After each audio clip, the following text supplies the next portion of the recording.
Thanks so much for coming out and for joining us for Art Papers Live with Dario Robleto. My name is Saskia Benjamin, and I'm the Executive Director of Art Papers. For those of you who might not be familiar with Art Papers, we are an Atlanta-based and globally engaged nonprofit that serves the creative community and the culturally curious by expanding the dialogue around contemporary art and culture, exploring the ways they affect and reflect human experience. And we do this in print, online, and through public programming. Our most far-reaching program is Art Papers Magazine, which we like to say is read in all 50 states and over 35 countries. It's a contemporary art and culture magazine that includes features, interviews, reviews, original artist projects, and the like. If you would like to subscribe, please visit artpapers.org, or if you'd be so kind as to return the survey you will be emailed tomorrow, we'll give you a discount code for a subscription. Art Papers Live is our signature free public lecture series, and over our 20-year history, we've had the opportunity to introduce so many amazing creative thinkers and cultural producers to Atlanta, and I'm excited to add Dario Robleto to that list. Before I introduce Dario, I need to thank a few supporters of Art Papers Live. They include our co-presenters for this evening, Georgia State University and the Ernest G. Welch School of Art and Design. Thank you so much for making this venue possible for us, among other things. I'd also like to thank the Andy Warhol Foundation for the Visual Arts, the National Endowment for the Arts, the City of Atlanta Office of Cultural Affairs, and Fulton County Arts and Culture, all supporters of this program. Now to Dario. Dario Robleto has an extensive resume filled with the accomplishments one might expect of an artist of his experience and distinction. Numerous solo exhibitions, galleries and museums, group exhibitions, as well as inclusion in major biennials, prestigious awards, fellowships, publications, etc. He has been a research fellow and artist in residence at institutions such as the Menil Collection, the Smithsonian Museum of American History, and the SETI Institute. In 2015, he joined a distinguished team of scientists as the artistic consultant to Breakthrough Message, a multinational effort that aims to encourage intellectual and technical debate about how and what to communicate if the current search for intelligent beings beyond Earth is successful. He is currently an artist in residence in neuroaesthetics at the University of Houston's Cullen College of Engineering, artist at large at Northwestern University's McCormick School of Engineering and Block Museum of Art, and a visiting scholar at the Radcliffe Institute for Advanced Study at Harvard University. Dario will be in conversation with Sarah Higgins, who joined Art Papers as interim editor in 2018 and officially became our editor and artistic director in May of this year. She was previously curator at the Zuckerman Museum of Art at Kennesaw State University and has curated over 40 exhibitions for institutions such as the Southeastern Center for Contemporary Art, MoCA GA, the Hessel Museum of Art, and Atlantic Center for the Arts. Sarah and Dario first worked together in 2016 on an exhibition at the Southeastern Center for Contemporary Art in Winston-Salem titled The Future We Remember. Through that project, they began a dialogue that has continued sporadically over several years. When we invited Dario to join us for Art Papers Live, he requested they continue that dialogue here this evening, thereby inviting us all into their ongoing conversation. Sarah and Dario will have a conversation, and then we'll have time for Q&A at the end. Please join me in welcoming to Atlanta, Dario Robleto.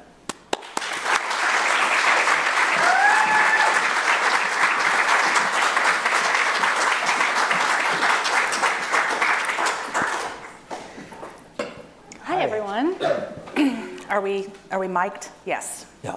Hi. Welcome, everybody. Thank you so much for coming out to this conversation. I'm really happy to be here with Dario, who I've been a fan of for many, many years, long before this conversation began and we were able to work together. We have kind of a tendency when we are given the opportunity to talk a lot about things that are both directly related to Dario's work and also kind of depart from them. And so hopefully we get a little bit of that this evening. And so I want to start, which that's kind of the problem of where to start in an ongoing conversation. So I want to start by admitting a skepticism that I had about Dario's work in the beginning when I first was becoming a fan. And then you can kind of maybe speak to that a little bit, which is I thought for a long time while liking Dario's work that his work was based kind of in a lie. I thought that it was playing with believability in that his work is really deeply engaged with material, and his labels on his work, the captions on the images of his work will list these materials that I thought were really implausible. And I thought that it was maybe not a lie as much as fiction. And it didn't bother me. I still liked the work. But then I came to understand not only was it not fiction, but that you would really never, ever lie about this aspect of your work. And it's actually very crucial that it's true. And so we thought we'd start by talking a little bit about material and language and the materialist poetry aspect of your work before kind of departing into your more current stuff. That's okay? Yeah. Okay, good. That's right out of the gates. That's pretty. No one's ever started a conversation with calling an artist a liar like that, which is very great. I love that. That's. I hope we can get into that kind of strange territory tonight. And actually we can do it because of the trust in our relationship, which I, so deeply respect you because you've always asked something like that, you just kind of go there, which I love and I deeply respect. So, well, I'll put a piece up and I'll first address more broadly what you said, and then maybe I can talk about this piece as an example. So, at this point, I've been an artist for well over 20 years, and it's routinely come up. Not quite directly in the way you just asked me, but it's definitely come up. And I remember the first time it came up, it really startled me that somebody thought I was lying.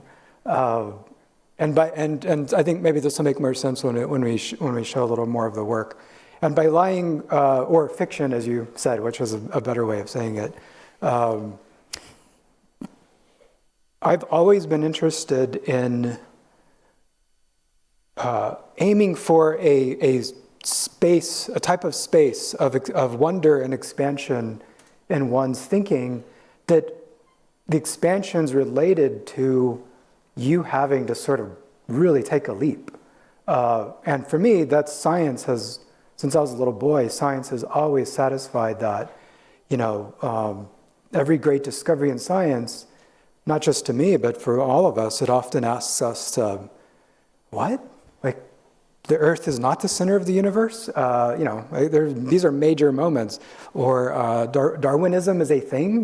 These are such broad and complicated ideas that they cause us to reevaluate everything that came before.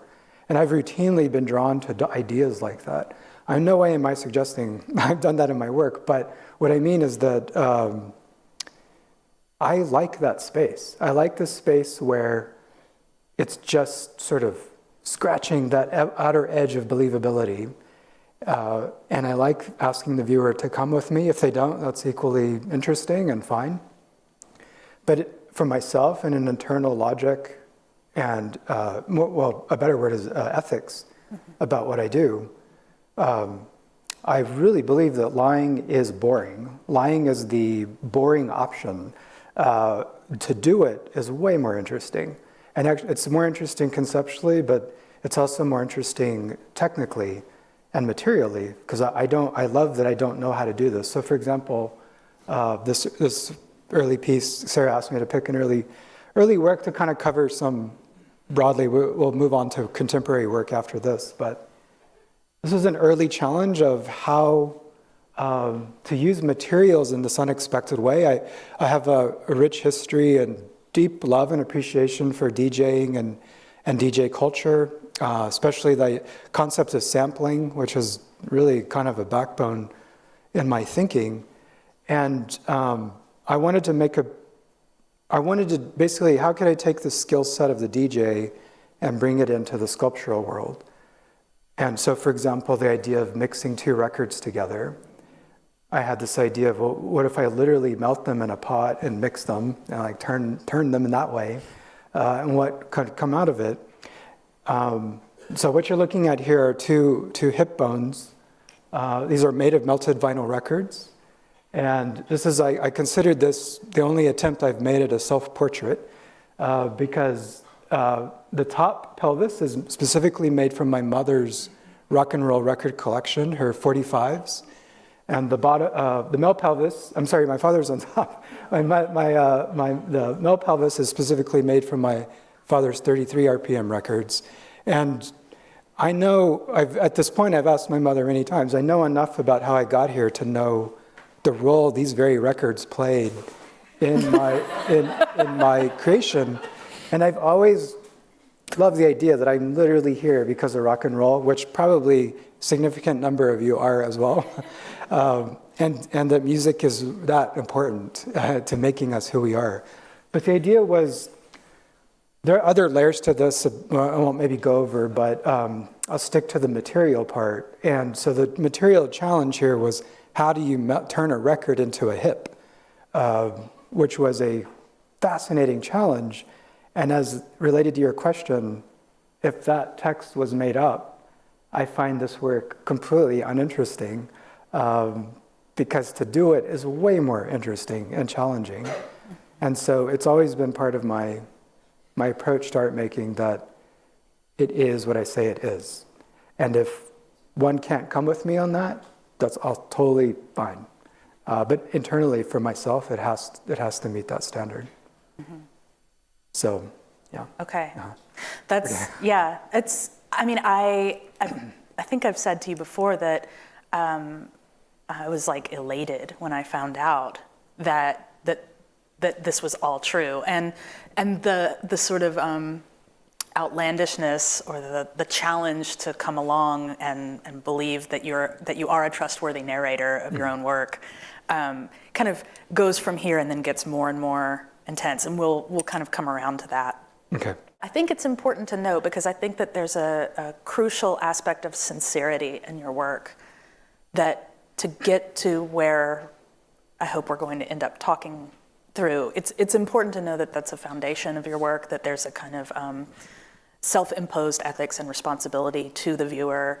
And yeah, and so then the next thing that I came to think about your work after I realized you were not a writer of fiction was that your practice is really rooted in the careful formulation and articulation of a question that then drives the work. Yeah.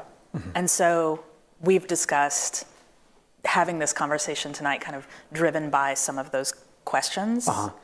And so, I mean, and I think that my experience as a curator has often been, was often informed by the same thing, of like a question, like the question for the Future We Remember, the exhibition that we worked on together, that I built my contribution of that exhibition around was, what do the bones in my finger have in common with plastic bottle lids?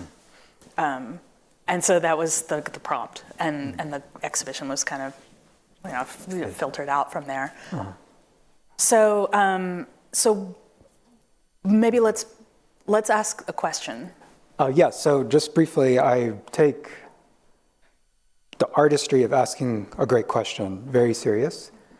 It's a huge part of my studio practice. I just spend time writing and writing and writing in the form of a question. I chisel at it. Just standards are, I hope, the same as a poet when I'm sort of working on it. I know there's several big ideas that I'm trying to tackle, but I'm always trying to find the balance between asking something scientifically based, but equally poetically based. And I really believe that if I can get both of those merged into the question, the work that will come out of it will be more, I hope, more interesting, but also satisfy my need to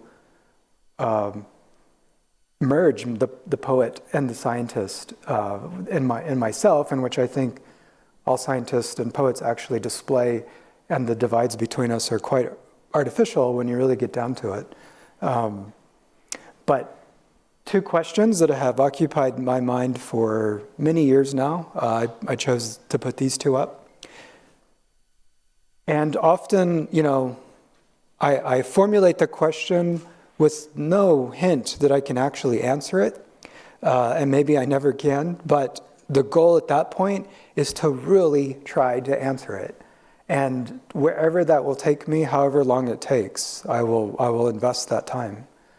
So these two questions are ones that are ongoing. I've developed a lot of work in response to these. And there is a story as to how I got to these, if you'd like me to talk about that. I don't know if you would. Yeah, I would. Well, we share some kind of common sort of like nerdy interests, okay. And one of them is the golden record on the Voyager, which I think is where you have to lay the groundwork for this. But I'm also aware that that's not a story that everyone knows. So we thought before kind of talking about this work, maybe you could kind of tell a little bit of the story about what the golden record is and how that informed this, arriving at this question. Yeah, because if you do know the golden record, I hope you do. I think part of what I hope to do is always keep its spirit and memory alive. But essentially, I'd try to keep this brief. There's a lot to say here, but to me, I really consider this the greatest work of art that art history's never quite accounted for, because it originated in science, and I don't think it's been given its due in the arts and humanities to really think about it. And essentially what happened is in the late 70s, NASA, Voyager 1 and 2, I hope you know those probes, two of the greatest engineering feats we've ever accomplished, launched in the late 70s. And because NASA knew that they were going on the trajectory they were on, they knew that they would end up exiting the solar system, which is incredibly rare. To date, there are only 4 human-made objects that will obtain that distinction. It's very rare because everything gets caught back up in the sun's gravitational pull. So NASA had the incredible foresight to ask Carl Sagan if he'd put a team together and put a message on board just in case anything ever found it, wandering. It's literally going to wander 1 billion years in space. And why not say hello just in case something found it?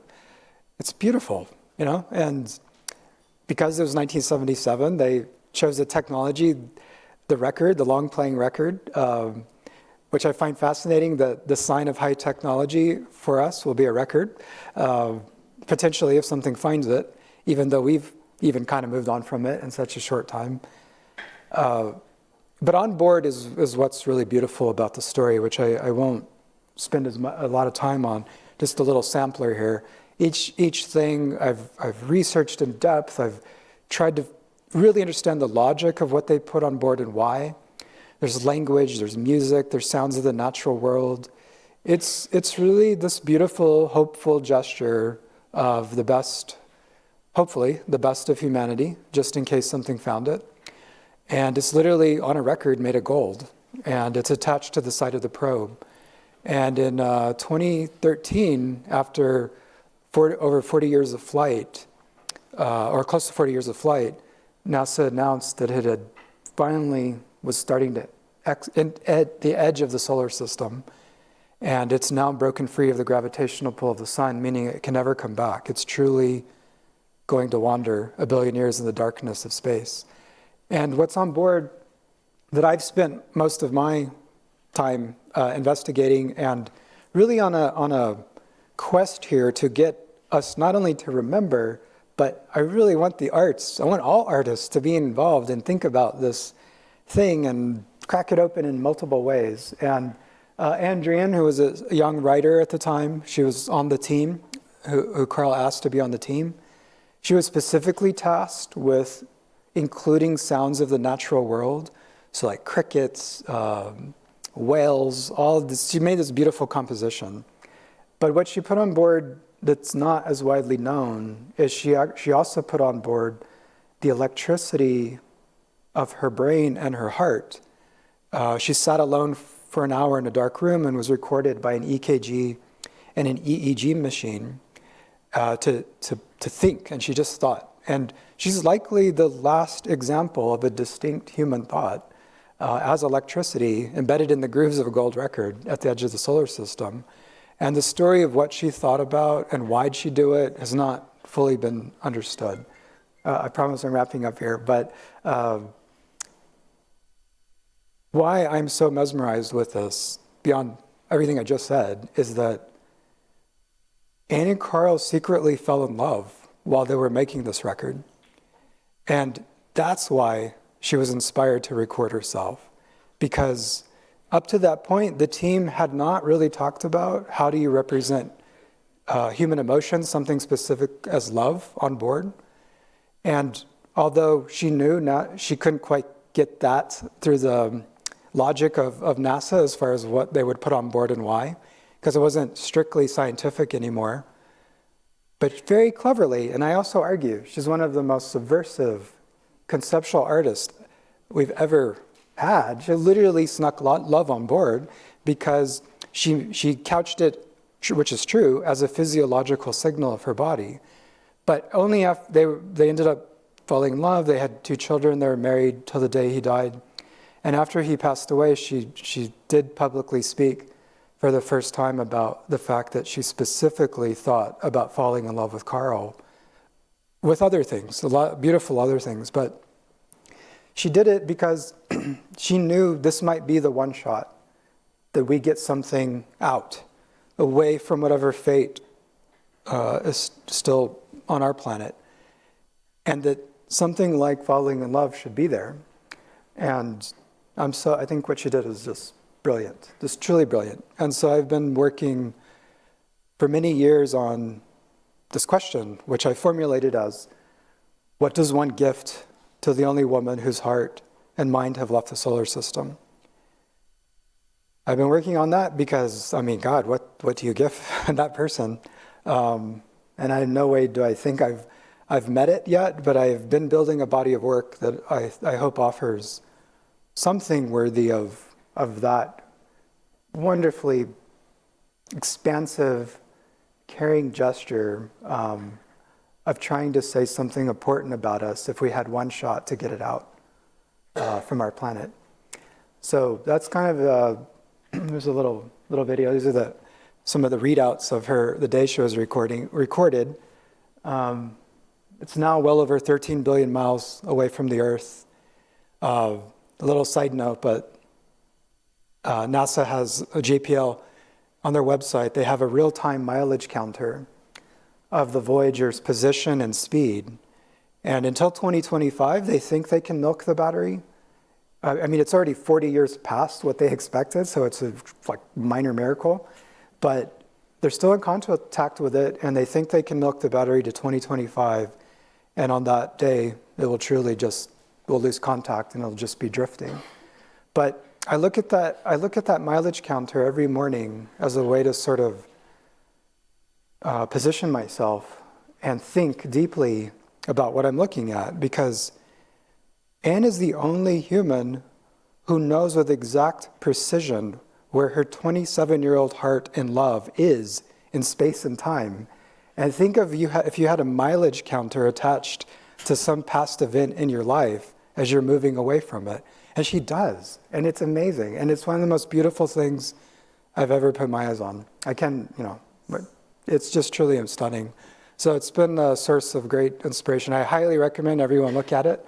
And now you know when you see those miles running by, 39,000 miles an hour, they move really fast. But just know that's somebody's heart and love moving at that speed. Anyway. I think it's great to hear you tell it better than I have been able to tell it, because you're just so, your passion for this as a context, as a prompt, as like a reason to make work is really infectious and clear when you talk about it in a way that. Oh, good. Well, yeah, I mean, I think and this is maybe tangential in some ways, but it's something I ask artists a lot, which is just like, why make work? Why do this? Like, why this and not something else? Why make art instead of write or make music? Like, and I think it's like, seems like a silly question, but it's actually I think a really important question for everyone to consider that is an artist. And, right, yeah. And I think that it's often kind of just taken on the presumption of like, but because I'm doing it, Right.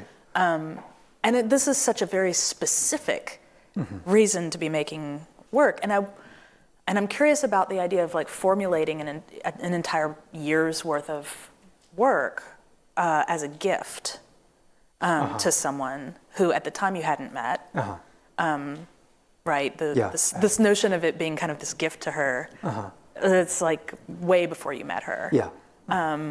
But also caused you to meet her. Yes. Or led you down this path. So these are really very specific, but also kind of expansive sort of reasons to be making.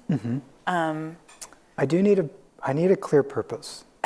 It's a really clear for what I'm doing, and I fight very hard to find what it is. And this is just one of many such questions. I have other bodies of work too. But I think that it's important that this is so.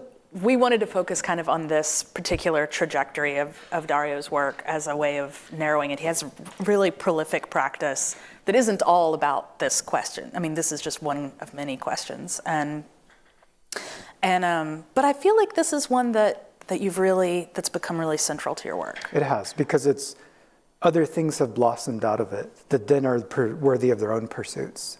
So, for example, when I first started to think, well, what could this gift be? It occurred to me that, has anyone ever pondered or gone to point out the first time in history anyone had their heart recorded while they were reflecting on the one they loved? And because I would argue that that's actually where Anne's story begins. We, as humans, we had to develop the concept that where are you in your body, which has a long philosophical tradition and debate. Meaning, like, where is like self-seated? Yeah, and in the West, that's been the brain or the heart. The brain is more recent. The heart is by far historically where we centered, not metaphorically, but literally who you were. Was I have some work maybe illustrates this point a little better. But this is a outgrowth of that question, is broadening it out from Anne. Could I find the first heart ever recorded? And it's something we all kind of take for granted today, that we can record our hearts, that we know what a heartbeat sounds like. But in the grand arc of history, it's a pretty recent phenomenon, and I wanted to know, in a sense, whose heart went first. Someone. And I mean very specifically as sound, or as the pulse wave, or the image that we would all now associate with life, of the steady rhythmic pulsing of a line over time. And so that's been a big part of the research, is can I find that heart? And I have, and it's as beautiful as you would hope the first heart ever recorded would be, which I had no idea nobody that I can find has ever specifically tried to go find that and then elaborate on its story. And now that's turned into its own body of work. But it originated with Anne. So you're right, the question has broken off in many ways. Okay, so I want to know more about the actual work that has come out of it, because a gift sort of lends itself to an object. And we tend to talk about ideas a lot when talking about your work, but there are these sort of material realities of it that I want to make sure that you're able to get to. Okay. Well, let's see. let's see. Well, I put just a few slides. I mean, these are very material of everywhere we look across time and cultures, people have weighed in on the heart and not just as physiology. And not until the 19th century in the Western science did people really start to try to record the interior actions of the heart without cutting into somebody's body. And as an artist, interested in the history of images and image making, I really want to make the argument that these two images have not been properly understood in the history of image making, in the sense that these two things, that the pulse wave and the flat line, are near universally understood as life and death, and what an incredibly small category, rare category it is of images that not only say something very deep and profound, life or death, but they say it in a way that's nearly universal. You don't really need to know much about anything else, verbally or whatever, to sort of know that either this means movement, this means stillness. You can make a leap to this means life, this means death. It's quite a radical leap. And I'm a big student on the history of imaging the heart, and I have to say that that was largely a question for art and religion to handle, as far as imaging the unknowability of the religious or metaphorical heart. And we have, millennia of beautiful images. If you lined those all up historically, nothing would have told you that was the next image to come. It's that radical a shift in the history of image making, that you could image a heart with a line over time, and a lot of useful information would come out of it.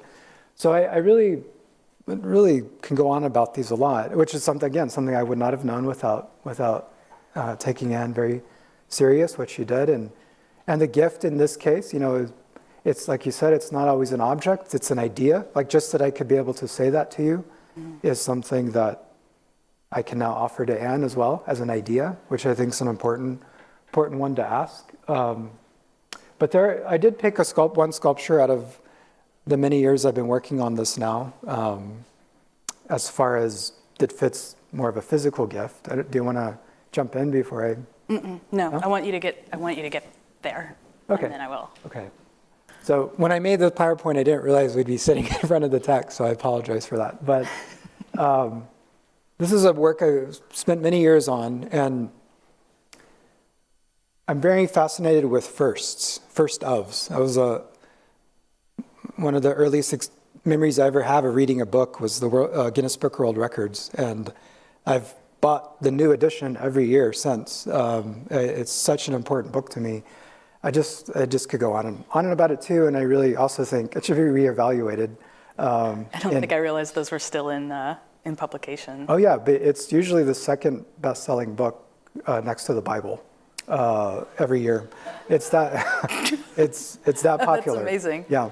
And I mean, I guess records are always being broken, yeah, so it's always being updated. They've always got lots of updates. Yeah. But I'm just mesmerized with this book, and I won't go on about it except to say that there's a concept there that over my life I've been able to better, that's why I like it so much, because it's this book of the desire to be remembered, that for one moment you were the best at something, and you could prove it, and that it was documented somewhere, even if it was, pushing an orange a mile down the road at the fastest speed possible, which is actually a record. And to me, it's just a book brimming with human ingenuity about how can I just be the best at something a little different than everyone else. But there's another concept here, which is I'm really sensitive to before and after. And every record in that book there was the world before it, and there was the world after it. And, it seems inconsequential when it's the race with the orange, but, there's the first heart transplant, which is not inconsequential. Mm-hmm. And then there was a world after that, or the first cloned human. That will be a stark mark in the sand of a before and an after. So I'm very interested in that moment. So as it relates to the heart, this project, Unknown and Solitary Seas, Dreams and Emotions of the 19th Century, I set out, with this first ofs in mind, could I find the very first time the heart was recorded under all of life's conditions, but in this project specifically emotions and dreams. And so, for example, where's the first heart recorded while somebody was dreaming? Like, is that even a thing that was done? And yes, it was. And this box collects many of them. And I found the original waveform, which is really beautiful how these were originally documented. Really beautiful how they were made originally. But I wanted to make these bronze sculptures remembering that precise moment. And in this case, the first test ever done on faith as an emotional, physiological experience in the body at the level of the heart was done in 1896. And this person left behind this little scribble of their heart for the future to see if they could decipher, was there something different about it? There's anger, there's excitement, there's perfect mental repose. These are all people who, I would argue, this had to happen for Anne to ever have done what she did. Fast forward 150 years in some cases, and what did Anne and Carl do? Anne had a basic premise, which is something essential about herself, specifically love, not as metaphor, but as recordable physical states at the level of the brain and the heart, could be recorded, transferred to another medium as an image or a sound wave, and that something is in the wave, that it's not just physiology. I'm not saying it's more than physiology, but that love is somehow in there as well as other general physiological states. Mm-hmm. So of course the technology, I don't know if we still have that technology. I love that Anne's out really pushing what you can ask from a recording. There are a lot of leaps you have to take to really go there, but I love that she did it. Mm-hmm. But in no way did these in the late 19th century get there, but these are people who history has not remembered. The scientists generally didn't write their names down. I just know general attributes about them. But they left behind arguably the most important thing you can, which was remnants of their heart beating, something about them in these very, very intense states, as I was saying. This one, religious guilt, is you can see something clearly happens here, being scolded. But then the beauty of your ear lightly touched with a feather while you're sleeping. Just all of these beautiful, unintentionally poetic experiments that were driven by, does the heart respond when, if you get like this in the sleep? It does, but it also, to me, became this, that's the experiment I would have run as a poet in the late 19th century, I feel. So, but what I'm kind of leaving out, and maybe we don't have all time for this, but I chose all of these because I did figure out who they were. I know the story of the day they were recorded. I've done the work to figure out who they were and trying to finally tell people, like these people left behind their hearts that changed the world, in the sense that, not only was cardiology birthed this when they could do this, but also something like the concept that Anne's displaying, which is she's in the signal. There's something about her in there that's not arbitrary or abstract, but specific. Mm-hmm. Again, I don't know if we'll ever get that technology because it gets really complicated philosophically if we really push at it. But I love the premise. And so like the religious guilt one, the story of that is just, it's so beautiful. It's so good. And you mean the story of the person and how they induced this? Yes. This because feeling in a how do you laboratory. Do that? How do you, and how it happened and why is just beautiful. Maybe don't have time to go into all the stories, but I just like to point out that an important part of my work is to do that part of it, is who were they?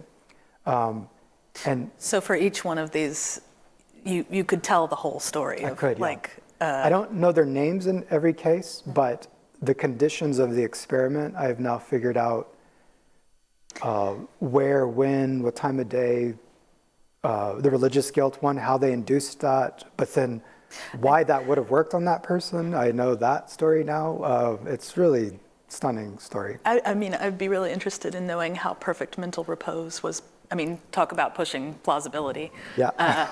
I'm not familiar with that concept. But in 1879, apparently, perfect mental repose is something that was believable. Well, but what's interesting about these is that no one knew what this should look like. And I also love this as a history of how do you find meaning in an image? And the scientists' works are filled with confusion about, but how should it look if you don't have a base to compare it to? And yet, when you put, as I hope I've done in my project, when you gather, these are all different people, different places, different times, different recording technology, but when you put them in relation like this, you clearly see different things. I don't know if they're directly, one-to-one if the experiment works, but something changed, And I find that instinctually that looks like somebody's heart leaping, or excitement, and something about that looks like anger as far as the sharpness of it. Anyway, go ahead. No, I'm going to make you move on because I want to make sure we get. Okay, I'll put the next question. Yeah. Okay. Yeah. Okay. Talk about this question. I'm over here like concocting questions, but I have to wait for you to get to the place where the question comes. Oh, okay. So if you get there at all, which maybe I'm imagining that it's going to happen that way. Well, yeah. So do you want me to talk about this one? Yeah. Okay. Okay. Talk about this. So another very speculative question related to Anne was, as I went back in time, could I find sort of the heart that went first? But then I projected forward and asked this other kind of implausible question, like in the spirit of what you're asking me tonight.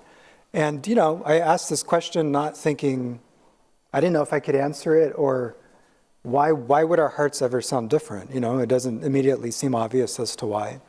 But I found a possible answer. And I think I'd love to share it with you.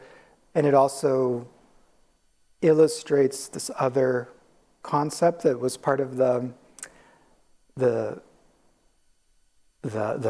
hope of our talk, as far as this other layer of my belief that art should actively be looking for events outside of the arts that I argue they're so big, they're so complex, that you can't simply understand them in the field that originated them.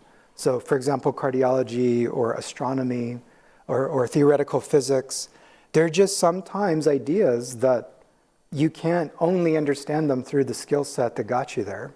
And to me, it's a great weakness of our education system that it's not obvious that we should be looking for that across disciplines and have the networks in place to have the conversation when necessary to do it. And I hope this example will illustrate that, because it is a big part of my work now, is to find those moments that transcended their field of origin, moved into existential type questions about human nature, and then argue that they're not equipped to talk about it, at least ethically they're not, and that the humanities and arts are. And we have 2,000 years, several millennia of philosophy and moral philosophy that could easily be drawn on, and the networks just aren't quite in place to do so. Anyway, where I would like to go with this weird question of Anne's heart gets to wherever it's going, which there's no way to know where that is now. But is there some shot or possibility that we would have moved on from our own hearts? And like I said, I didn't think I could ever answer it, but I'd like to suggest a possible answer. As I said, I'm very interested in artificial and human-to-human transplantation. And, this is a technology I don't think many of us know. We all know Apollo, but happening literally at the same time was a similar Apollo mission to build a first heart from scratch. It was also masked in kind of Cold War politics about if any nation's going to build a heart from scratch, it'll be the US. And we're going to do it in 10 years. And the Russians aren't going to beat us. And 1969 comes around, and this is what they came up with. And it was a total failure. I'm really interested in the people, as I said. And Mr. Karp, most of us don't remember, but he went first. And he tried, and it was a disaster, and he didn't make it. And he lived for 65 hours with this device that really probably should not have been implanted in him at the time. But it was really pushing the threshold of what we could do, and a great example of the hubrism of science, but in other fields too, that, oh yeah, the heart is a pump. We know how to make pumps. We can do that. Turns out they're way off. It's 2019, and I'm going to go back, sorry. It's 2019, and we still haven't quite solved the problem. And I always like to say this. Think of if it's 2019, think of if we still had not made it to the moon. What if the Apollo program was still in development right now from the early 60s? What a sort of embarrassment that would be to sort of national psyche. And yet that's exactly what happened with the heart. And we don't know or talk about it, and for complicated reasons, but I like to, bring it out to think about. Anyway, fast forward, I'm skipping over a lot here to say, so where is this technology going? And where it's going is where I would argue it's transcended its field of origin, and you need the arts and humanities to get involved. And here's why. Because every device that's ever been made so far has mimicked our hearts in the sense that they pulse. There's a pulsatility to them. But in 2011, two doctors in particular in Houston, Dr. Bud Frazier and Dr. Billy Cohen at the Texas Heart Institute, pushed this concept that had been kind of floating out there for a while and used in other devices, but nobody had ever thought to use it as a complete transplantable solution to the heart. And the key, though, is that instead of the pulsatility, they turned to a very old idea, an Archimedes screw. And the idea was that we just can't mimic the beating heart. It's just an engineering holy grail. We can't figure out how to do it so that it doesn't malfunction after a few million times. I don't know if everybody knows how many times your heart beats in your lifetime, but if you make it to your mid-80s, your heart will have beaten 3.5 billion times. We can't make a device that does it for several million without malfunction, and we may just never be able to. So the big idea here is, what if you just start over with a different solution? And their proposal is this, and they've been advancing it. But here's where it gets really weird. The side effects of this device are you have no pulse, you have no heartbeat, and you have no EKG. And the first human to be implanted with it, Mr. Lewis, was a flat line on every monitor in the room.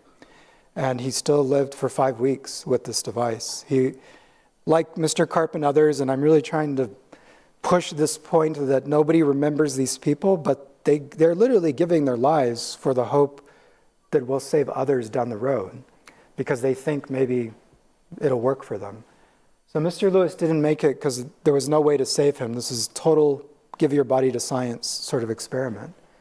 But here's the question that I want to pose, and why I think the arts should be involved, is because if you take the concept of a beating heart off the table as far as how it relates to definitions of life, then have you not, tinkered with something no one thought was on the table to tinker with, which is that you need a beating heart to be alive.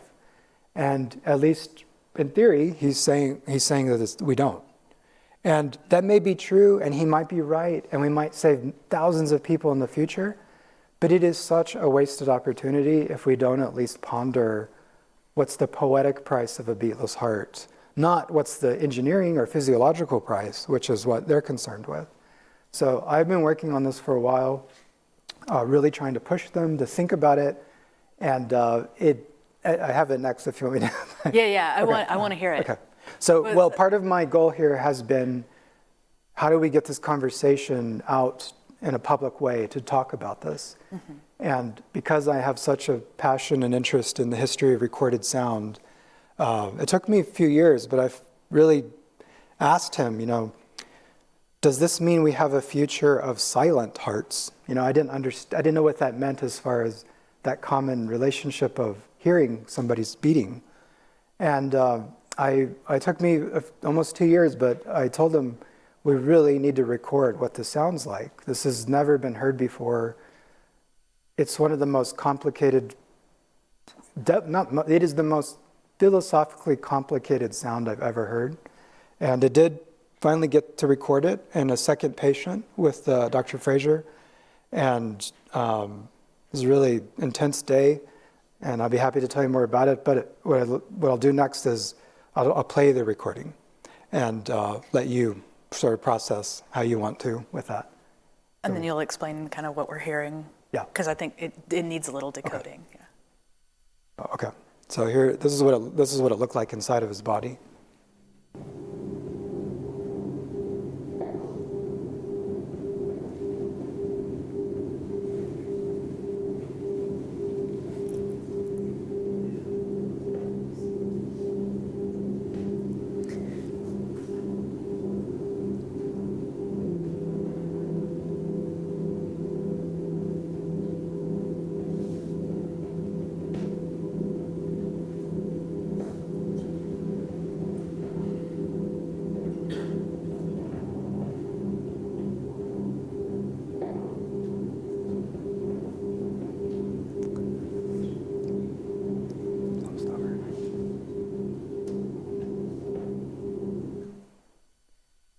So if Dr. Fraser has his way, this is what the future of our hearts would sound like.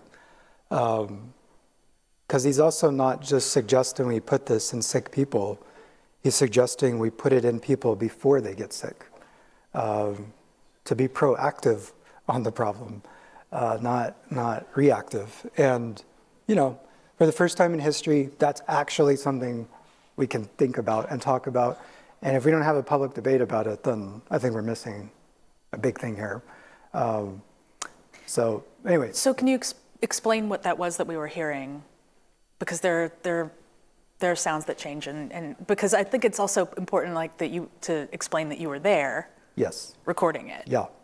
I really believe in this of an idea of an artist as a type of embedded journalist, sort of monitoring in a way that an artist would, but a similar frontlineness about it. This is why I want to argue why this is, for me, the most complicated thing I've ever heard. And I'd love your input on it, because I hope you see I want us to be talking about this. Mm-hmm. That is the sound of the rotor blades turning, and they're turning very fast. Each one has a different rotor blade inside of it. The newest devices now have levitating magnets. They're not even touching anything. They're literally hovering in space, turning thousands of times a minute. And Dr. Fraser was able to, each one had a different computer that he could play. Maybe in the first time in history, somebody was literally playing a heart like an instrument. And he did. I hope you caught what sounded like this beautiful, there's this really eerily beautiful shift in tone, like, That's him manually changing the speed of the device outside his body. But the most complicated thing I hear that wouldn't immediately be obvious is that, I hope you also caught what sounded like irregular pitter-patters, clickings or crisp kind of sounds. So I had no idea what these were. And I took them back to him to ask. And he told me, he said, oh yeah, we didn't take his other heart out. And that really stunned me. And what that means and what you're hearing, and is this oddly kind of beautiful revelation, is that the heart, like any muscle, it can get better if you let it rest. The problem is nobody has the luxury of letting their hearts rest without dying. So what they did, because they weren't trying to save his life, and to remove his dying heart would have been unnecessarily invasive, they literally just kind of pushed it over. They left some blood flowing to it so that it didn't completely die.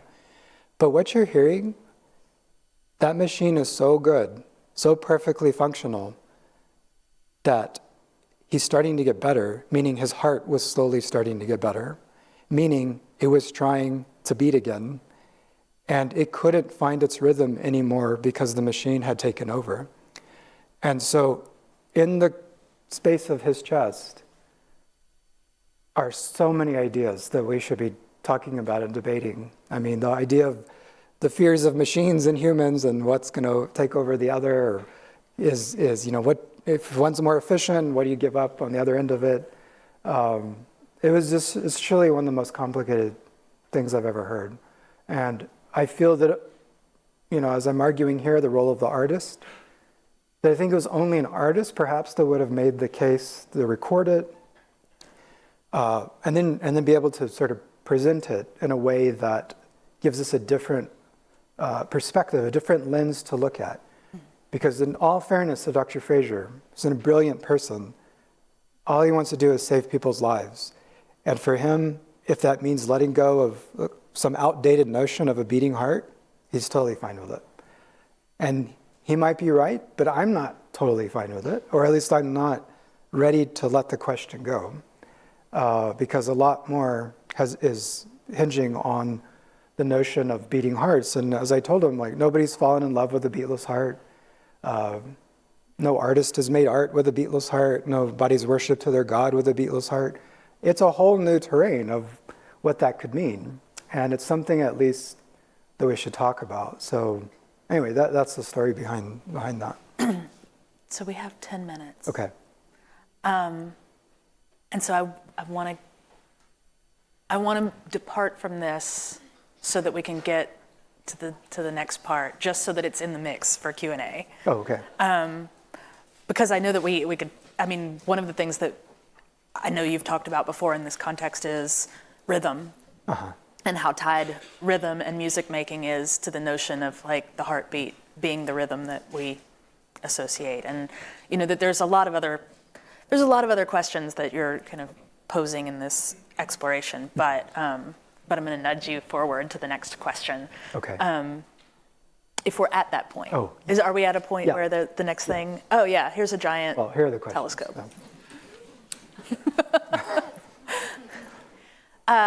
These are So the other thing besides the sort of arc of investment in Andrian's heartbeat and what was potentially communicable, the golden record was also just this outlandish belief in the possibility that it might be found, warranting some sort of communication. Mm-hmm.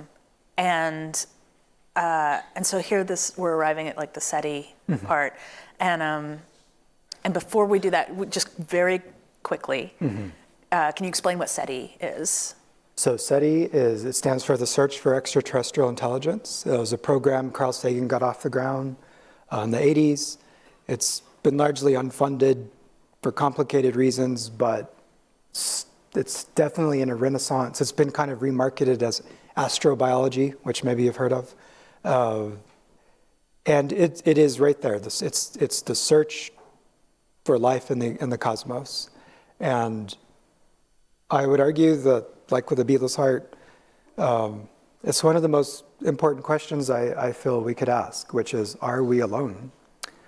And you can't go wrong with the answer, in the sense that they're both quite interesting. Either we are, which is, that's a pretty stunning thing to realize, or we're not, which is a pretty stunning thing to realize. And it is a high-risk, high-reward question that I think unfairly has been sabotaged. I love science fiction and pop culture, but it's been unfairly sort of relegated to this fringe idea rather than having our best minds in and actual science on the problem. SETI and the SETI scientists are those people. Yeah. And then they introduced, improbably, I think, again, an artist in residence program. Yes. Now, was that something that they started, or was that something they made for you? Another artist got it off the ground, but they invited me to be one of their first artists in residence, yeah. Okay. After, I think, 45 years of existence. Okay. And so these became the questions that were formulated in... Yeah, so I'm working on those similar questions, like, what's the poetic price of a beatless heart? I'm working on those questions now for SETI and SETI scientists. Another example, I would argue, why the arts and humanities should be involved on this problem, for all kinds of things I've since really learned, which I'd be happy to tell you, but go ahead. Yeah, did you? No. I'm just thinking. Let's listen. Well, let's see. There's here's one quickly. Why I think arts should be involved on this problem. Beyond the fact that it is the most wonderful exercise of humility that I've ever put myself through. In this way, how do you communicate with something you can't imagine? That's a real problem. You can't assume any shared sensory experience. You can't assume any shared cognitive development.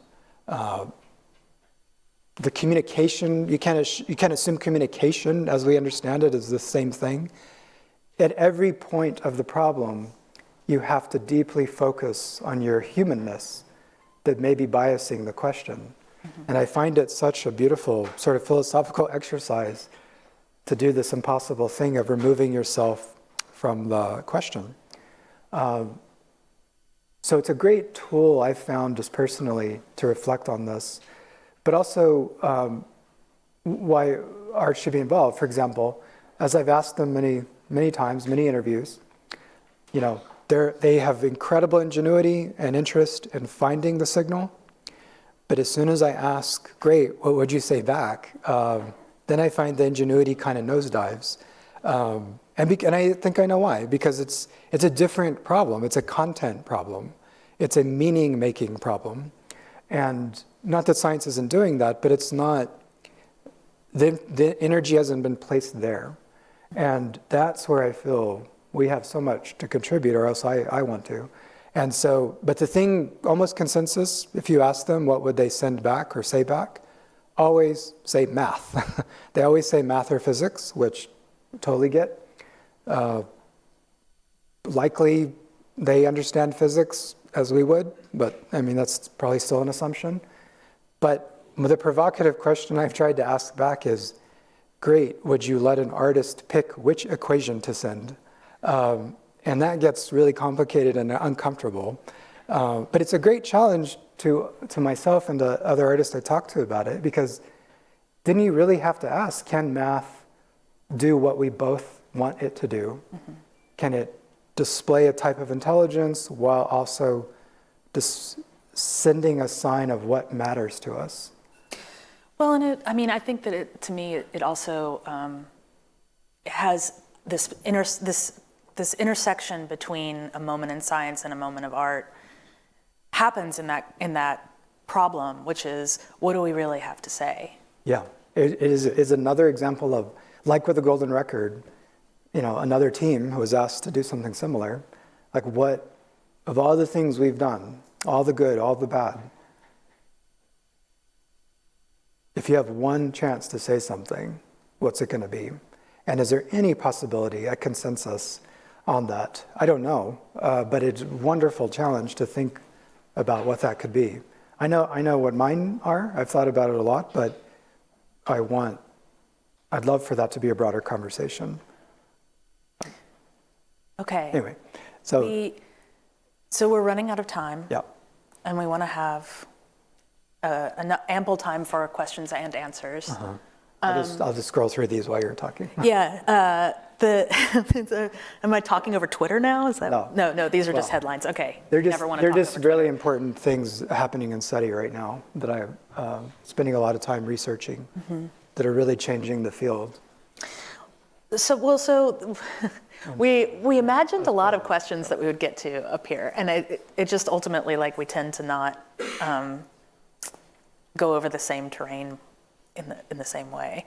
But I did want to ask you, kind of maybe as a last question, something we've been talking about, which is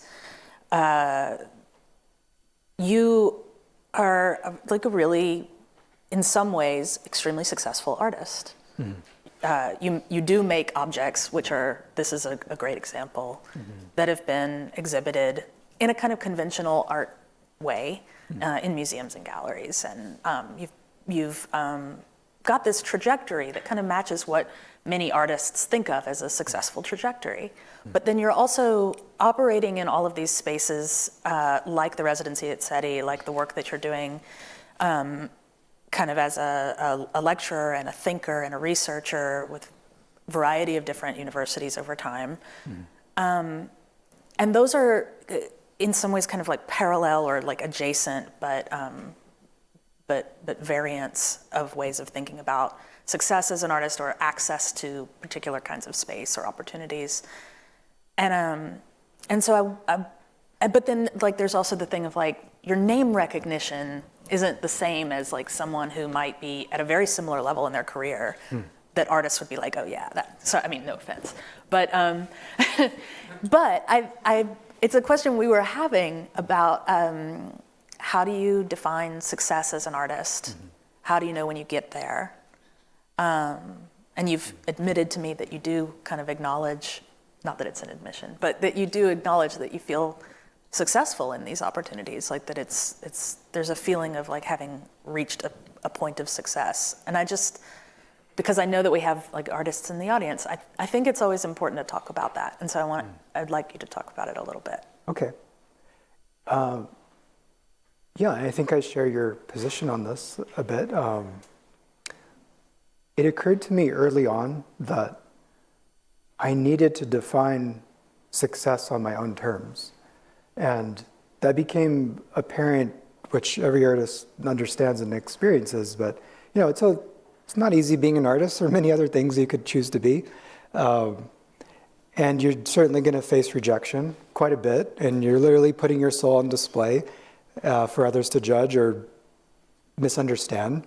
And so there's a certain skill set one needs to make that work over time. And then you add onto that what we are indirectly or directly told success should look like. And for many, many decades, that's been pretty clear. You know, certain galleries in certain cities, certain level of success selling the work, you know, things like that. You know, being in that particular show with that particular curator, all those things which I'm part of and I love. It's a great. But I knew early on that if that was only going to be my terms for success, then I was not going to be satisfied.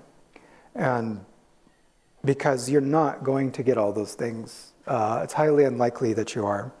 And if you do get them, you're probably not going to have them for a long time. There are all these other variables. So what became much more clear to me was that I wanted to formulate success on my own terms and then reach for those goals. And one of them has been this, what we're talking about tonight. How do I work with a cardiologist or a SETI scientist or an astronomer? There's not a clear path for an artist how to do that. And that part of the joy I've had in being an artist is to figure out how to make that space myself so it could happen, with the hope that it sort of carves out enough terrain that others can come in behind it, and that's really what I hope. Very open about wanting other artists to do this if that's something they're interested in. I just want artists to know it's an option. So, you know, like, yeah, for example, I'm a visiting scholar at Harvard right now. I didn't even know that was a thing that I could aspire to or purposefully try to get to. But it's because of this other type of research work that I kind of carved out the possibility for that. It may not amount to a show or selling or those other conventional things, and I genuinely don't want it to or necessarily care that it would, because that's not what that's about. And that is a type of pursuit of knowledge for the sake of the pursuit of knowledge that I really, in my most idealistic sense of being an artist, it's that, like a philosopher or scientist. It is a pursuit of knowledge and understanding of the world because we should do that. And but if I said that to myself and then only equated it with, but did I make a cell with that noble pursuit, then I'm never going to be satisfied, because it's probably not going to happen. And I don't want it to. And I'm happy to sort of keep those things, different lines of pursuits. But yeah, and so my advice to young artists is to be hard on yourselves, to ask, have you ever really pushed back on the vision of what success looks like to you? And we see it all the time. You don't, like I said, you don't have to be explicitly told. You just kind of see it. It's a system. It's the way it happens. But have you ever sat down to actually, but is that right for me? Is that how I would define success, et cetera? And I think that's a really worthy activity for the long-term success of your life as an artist, because it's a pretty brutal weeding out process, being an artist, as we all know. Mm-hmm. And I want to be an artist when I'm 90. And so I want young artists to be thinking that way too, because it actually matters to be laying down groundwork now that will give you better odds of being an artist when you're 90. So it's an act of more questions. Yeah. Ooh. And on that note, we have time for some questions. Okay. We have microphones on the sides, but we can also run microphones to people if they don't, like I saw a hand that's like in the center back there. Although somebody did. But you, is that Ed? Of course it is. Ed Hall. You knew I was going to get here first. So can we get the mic, the audience live? mics up? Okay. So when you're 90, if you were given the option of being 90 with an artificial heart, would you do it? And I have a follow-up question to this. Okay. About the person you listen to with the two hearts. So you're asking if I would take that heart? Yeah, would you accept that into your body? Would you? So as you can imagine, I've thought about this a lot, and as of today, my answer is no. It may change when I'm older and wanting to be alive. Closer to the option being crucial. But as of right now, I don't feel I've come to a satisfying answer of what I think I'd be giving up by doing that. And so it may change, and I'm open to that. But after the many years I've thought about it now, I would not. And so you probably have limited experience of what the patient who was so implanted, the one you recorded, went through. But I wonder, I mean, this starts to get into human experimentation, the area of human experimentation. Is it possible to know whether his emotional affect was altered? Oh, such a good question, because that's one. So, and that's why we should be at the table asking that question, because that's not going to come up otherwise. So here's quickly what I've thought about, and please push back if somebody doesn't agree with this. But nobody's been given one of these hearts when they're, let's say, 10 years old, and then live their life with it. And as far as I can understand, there's been no thought put into, how do you reestablish hormonal connections between a machine and the brain so that, when you're blushing, you're around a first crush or a first love. The heart is the only organ we feel. And these are subtle cues over a lifetime that tell us we're responding accordingly under all of life's conditions. If you removed that feedback in someone over 40 years, I don't know what that would mean. Maybe the body in its great adaptability would find some other way to do it, but nobody's asking that question. And I think it's the one that we should be pondering. It's not a trivial thing that we've been evolving for millions of years with the pulsatile heart, and what that means for the holistic sense of the body. So you pull that out, there's a ton of other research that should be done. And just as a side note, but that image of Mr. Karp and his wife at the bedside, there's a similar photo with Mr. Lewis. And in my research, I specifically have looked for photographs taken at that precise moment when the spouse is first allowed back in. It's almost always men who have the history of this surgery. And when you pour through the detail, the interviews, the press conferences afterwards, almost every time the spouse mentions that they wonder if they still love them.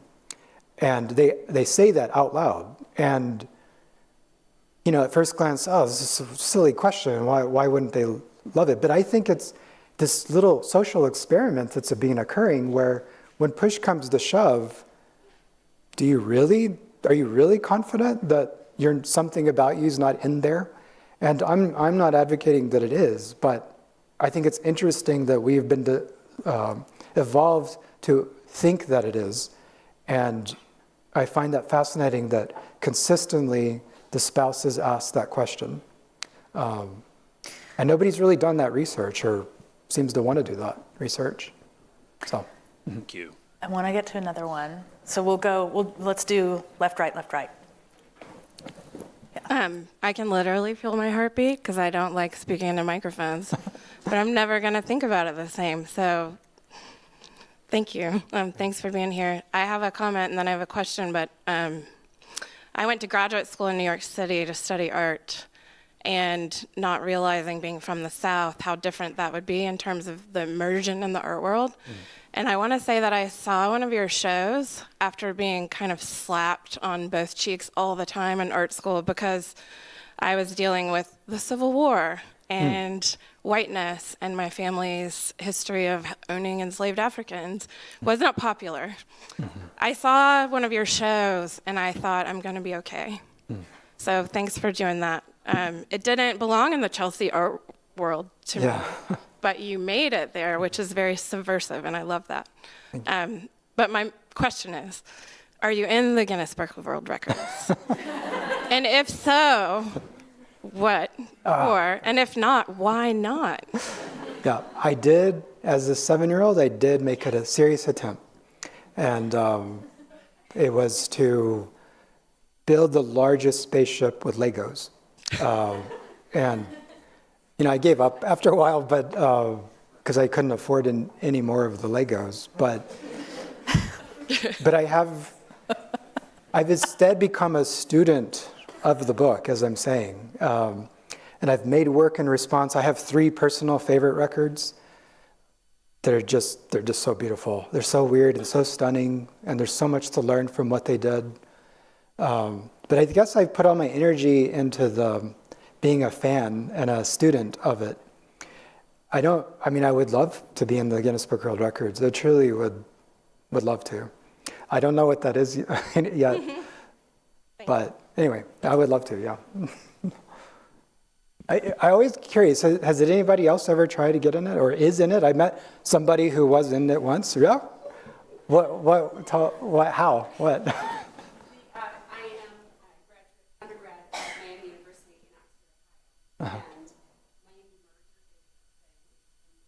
at school, and so we wanted to have the largest number of Miami mergers, which are people who both went to school together and then ended up marrying.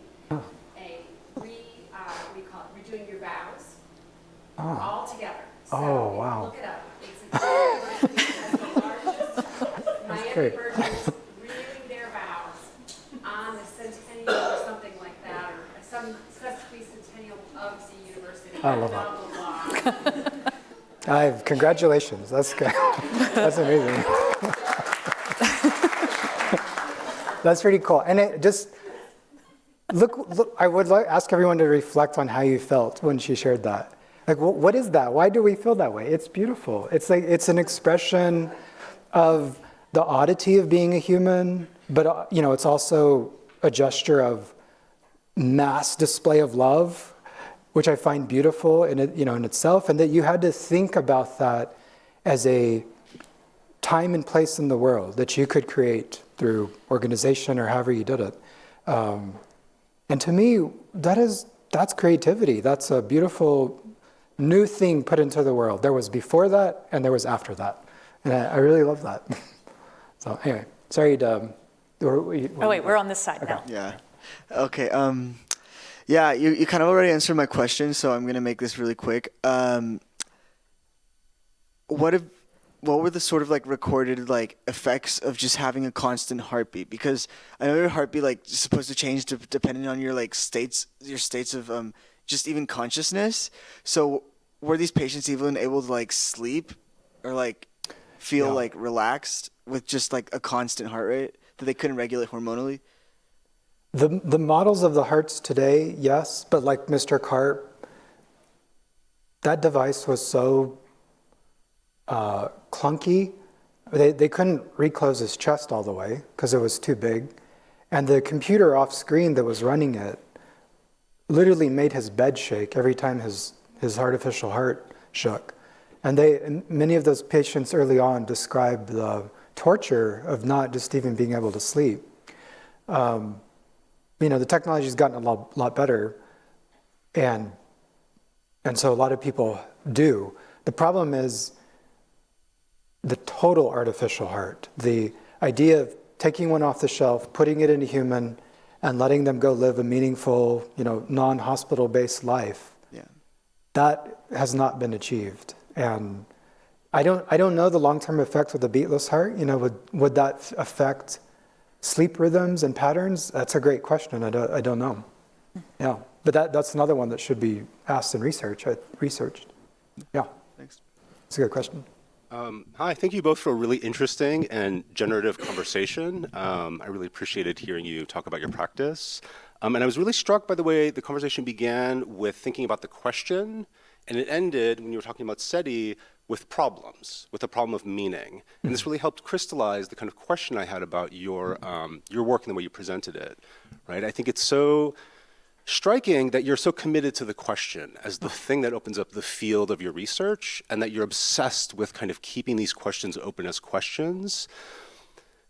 That kind of a practice means that that question is confronting a problem you want to think about, right? And I want to sort of maybe ask you about the problem in the way that maybe I'm interpreting it. You talked about Anne's love being billions of miles away and going through time, right? But it's not her love, right? It's a technologically mediated representation, a kind of signification and rationalization about physiological processes, right? So maybe there's love there, but maybe there is also this whole other kind of system of mediation. And that seems to be the problem at the heart of that project, which I find really intriguing.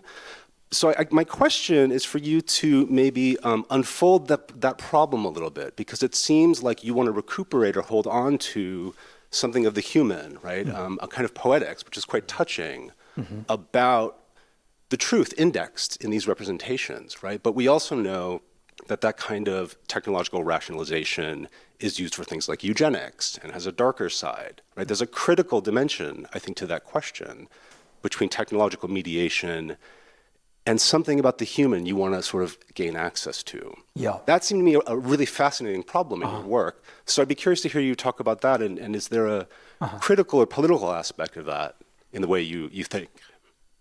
So you're right. I mean, the odds of the Voyager being found are probably zero.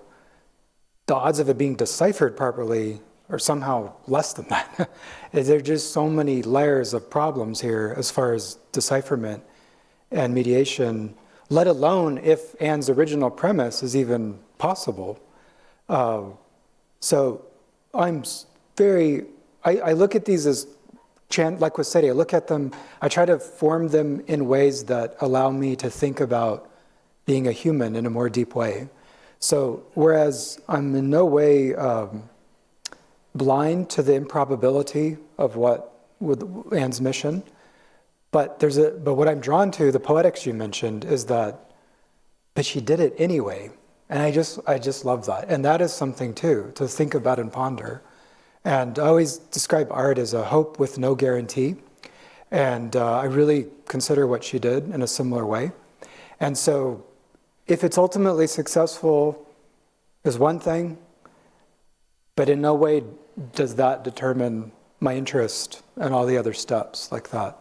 I don't know I hope I'm answering you. Because I can go into detail about much, maybe that'll take too long. But let's just for a moment, let's take Anne at her word, that her love is in there, and not general physiological state, but the particularities of a 27-year-old woman who had secretly fallen in love and gotten engaged to Carl Sagan while working on perhaps the final document of our planet. Is that in there? And that's way more specific. And perhaps it's not. But I look at the challenge of being an artist is to take it serious and unpack it, perhaps come up with strategies that are yet to be applied to the problem. I talked to the students yesterday about a great interest of mine is this phenomenon of the present unaware of the information they may be leaving behind for the future to decipher. And so I've done a lot of work in that sense. And I don't know, so maybe something in there and left behind that the future is left to work out. But, I'm under no illusions that it's probably not true, not gonna work. But I do, you said something very definitive there, which was, her love's not in there. And I'm not as sure, although I know all the reasons why it shouldn't be. I like pondering the challenge of, but could it be? I don't know if you meant it that definitively or not, but I didn't. That's the problem. I think that's interesting, and I'll stop and let this person say it seems to me that there's a critical question there. There is, yeah, and many layers of, in the broadest sense, the act of recording itself. What do we mean? This technology, the history of this technology fascinates me. When we could record our voices for the first time. And it immediately opened up an ethical problem.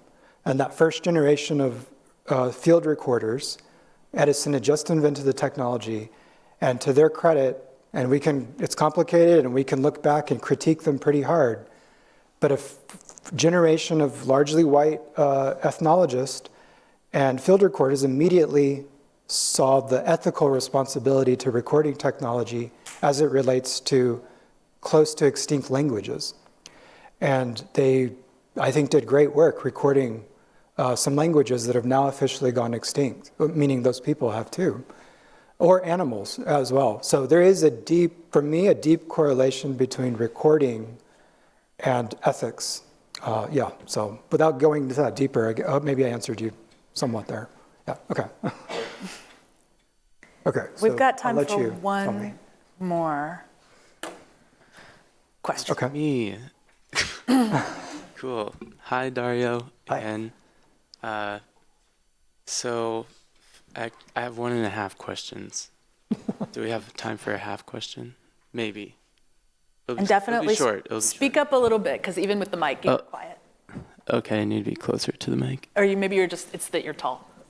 Oh, okay, yeah. There you go. So I'm curious about what you think of AI, like artificial intelligence. In some way, I would see your work as a rejection of that.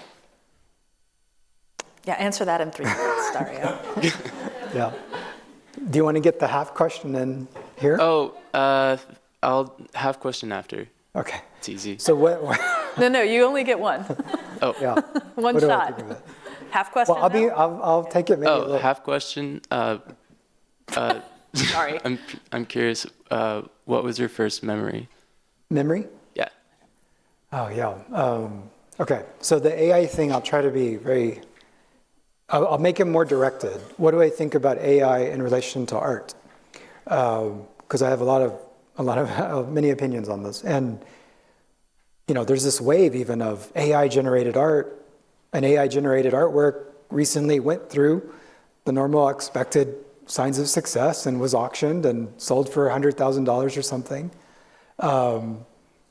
Which to me was another sign of this ridiculous system of how things are officially accepted within the arts. It had to go through the auction system. I think on this point, I find it very frustrating that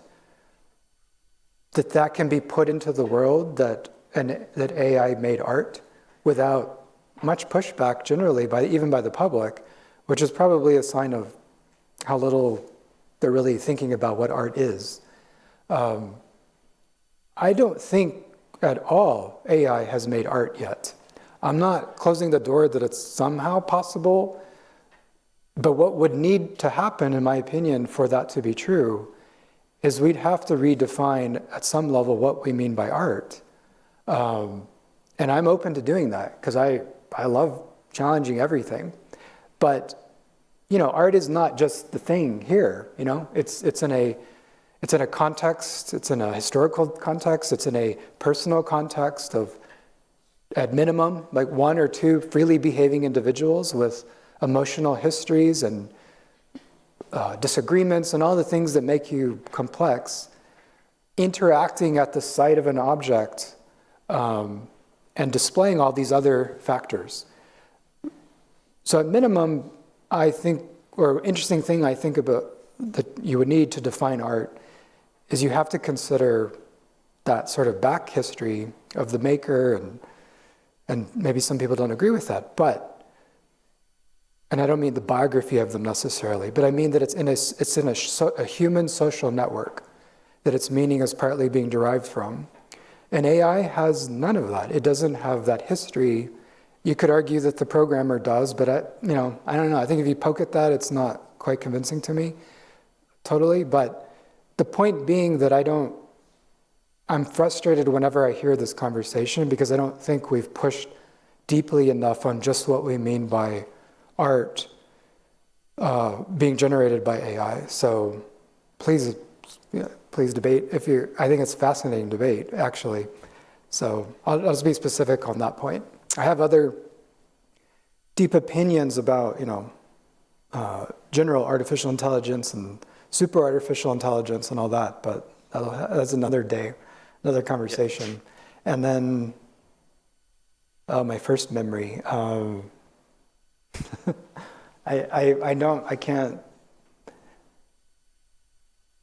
have thought about it, and to me, it's been this exercise of the brain's need to sort of make something there. And what I'm trying to say is I don't trust that it's my earliest memory. And I've really pondered that, even though I feel like I know what it is, but I don't know how much to trust it. And it's made me reflect a lot about when do I start trusting my own memories, which is maybe an interesting exercise for everybody to do. Because it's an interesting reflection on cognitive development and humanness, I guess, because that seems an important factor, is that you have memories that you can somehow trust. But very quickly, the one is my uncle was lighting a bottle rocket in a Coke bottle. I ran over, I looked straight down at it, and seemed to very clearly remember seeing the fuse burning. And thank God, as he had turned his back to me, he saw it, grabbed my arm, and I could still feel it like go right past my face. So it's a very particular thing to remember, but I just don't know if I really do trust it. Cool. So when I think I'm correct in saying that I would have been 3 or 4, but Yeah, somewhere in that range. So I don't know. Cool. So I think it's interesting that we started out by trying to establish how trustworthy you were, and have now ended with a question mark about maybe the limits of plausibility of your trustworthiness apply to your own That's memories. exactly how I hoped you would answer that question, and you articulated it beautifully. Thank you. Thank you. And thank you to all the students, and thank you to the school and to Art Papers for hosting me. I love these opportunities, and just really believe we should be having, these types of things, these public discussions, real open, honest talk to artists about both what it means to be an artist, but also what our art is about. And I thank Sarah so much for asking me, and our friendship. I really value it deeply. Thank you. Same. Thank you, everybody, for coming and for supporting Art Papers. And we'll go out on a kind of casual, farewell. Thank you. Everyone.